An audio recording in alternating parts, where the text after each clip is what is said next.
bonsoir, bienvenue dans le studio d'INA pour la présentation de cette toute nouvelle édition du NWC Mag. Le NWC Mag, le magazine qui traite de vos lutteurs préférés et ceux que vous aimez un peu moins.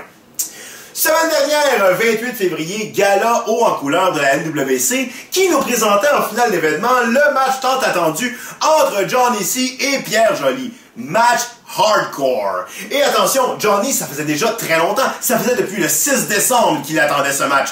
Mais honnêtement, ça n'a pas été tout à fait comme il l'attendait. Puisqu'il a perdu son match face à Pierre Joly. Mais tout ça à cause de Spike, qui s'est beaucoup impliqué dans le match, disons-le. Mais c'est pas grave, Johnny C aura une autre chance.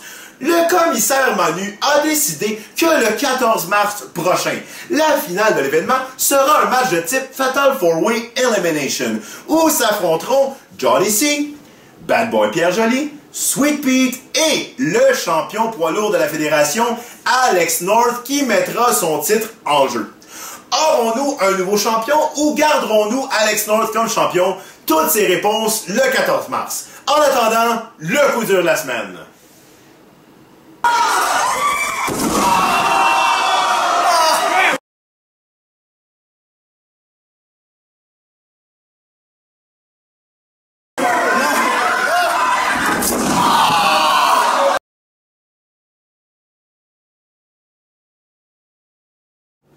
Nous voici de retour en studio avec notre expert en statistique, Eli Forty. Bonsoir, Eli. Bonsoir, ok.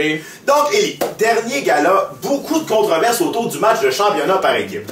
Pour les gens à la maison qui auraient peut-être manqué le gala, on parle de quel match exactement? On parle du match qui aurait dû opposer les aspirants numéro 1, Advana Fortis, aux actuels champions par équipe, American Mercenaries. Mais finalement, le match n'a jamais eu lieu. Je veux dire, c'est pas ce qui s'est passé. Non, c'est pas ce qui s'est passé. Il nous manquait un joueur. Il manquait un joueur, il nous manquait Fabius. Mais est-ce qu'on sait, je veux dire, Fabius a laissé Julius tout seul, c'est pas dans ses habitudes. Est-ce qu'on sait où est-ce qu'il était Fabius? Pas dans ses habitudes, il était pas là, on l'a cherché partout, on est même allé jusqu'à Rome. Nope. Donc, on n'a pas retrouvé Fabius. Non. Mais Julius a quand même fait le match. Il a fait son match. Tout seul. Et comment ça a été? Ben, ça a bien été. Il y a eu des hauts, il y a eu des bas. Mais écoute, un gars qui se bat contre deux gars à un moment donné, mais il s'est battu jusqu'à la fin. Parlons-en de la fin, puisque là, c'est vraiment là, à la fin, qu'est arrivée toute la confusion. Oui, et je t'explique. Voilà. On a au centre du ring Julius, un peu désorienté, suite à un coup de Disalvo. Disalvo se projette dans les cadres, accrochant son partner Psycho, qui lui tombe en bas du ring. Et là, Psycho l'a vraiment pas pris. Il est choqué noir, et il décide de prendre ses clics et ses claques et s'en aller backstage. OK, mais là, Dashcon, le manager. Dashcon n'a pas le choix, il est manager, il veut ramener son poulain. Il s'en va lui aussi backstage, il essaie de convaincre Psycho de revenir, écoute. Mais là, ça laisse Disalvo tout seul sur le ring? Ça laisse Disalvo tout seul, mais Julius est toujours un peu désorienté, ce qui fait que Disalvo aussi va sur le bord des cadres, essaye de convaincre ses deux partenaires de revenir. Pendant ce temps-là, Julius arrive à l'arrière, accroche Disalvo, petit paquet, 1, 2, 3. Et on a des nouveaux champions par équipe. Je dirais même un champion. Oui, OK, juste un parce que c'est seulement Julius. Mais là, coup de théâtre. Coup de théâtre, les Sons of Wrestling, accompagnés d'un arbitre qui arrive. Francis Prou et Jason Gray. Qu'est-ce que Jason Gray avait à la main?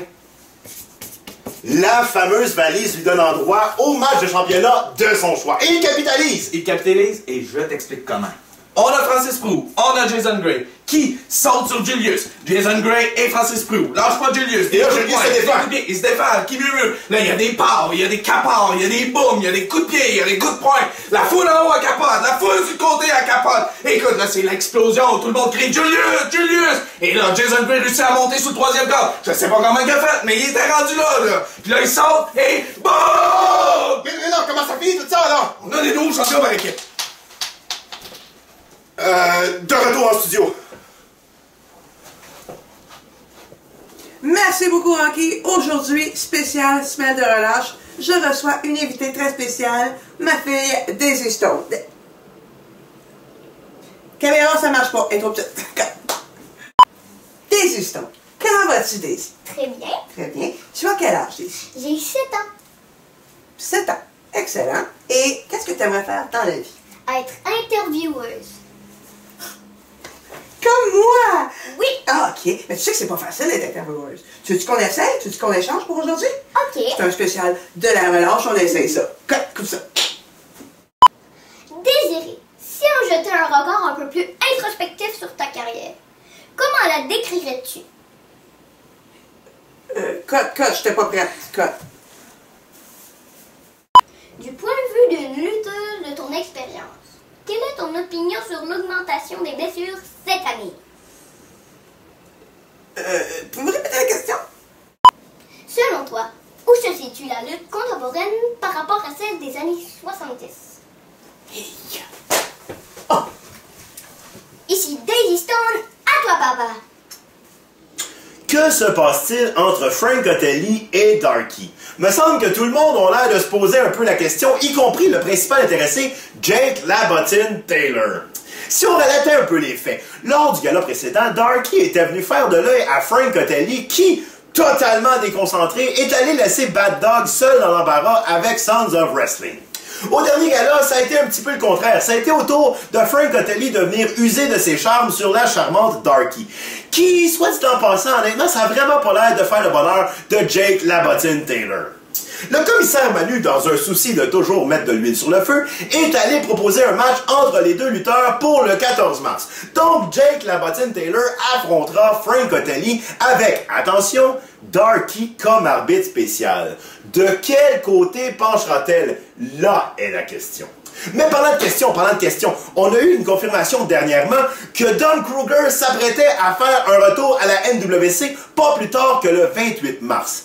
Mais attention, il y a des échos dans les vestiaires qui disent que B.J. Adams serait grandement intéressé de voir le Colosse joindre son écurie. Rejoint cet après-midi au téléphone, il a été par contre un peu avare de commentaires. Ben oui, écoute, c'est sûr, Don Kruger, il est gros, il est grand, il est fort. Un ancien LWC qui revient. Ben, c'est sûr, là, n'importe qui le voudrait, ça. Donc, tu démens pas la rumeur? C'est pas ça que j'ai dit, là. Alors, c'est ce qui complète cette édition du NWC Mag. Ne manquez pas le prochain gala de la NWC le 14 mars à 20h au 71-11 Désérable. N'oubliez pas la grande finale pour le championnat poids lourd de la NWC, un Fatal 4-Way Elimination mettant aux prises le champion Alex North, Sweet Pete, Johnny C et Bad Boy Pierre Joly. Quant à nous, on se retrouve le 21 mars prochain, toujours à 20h comme d'habitude. Soyez-y!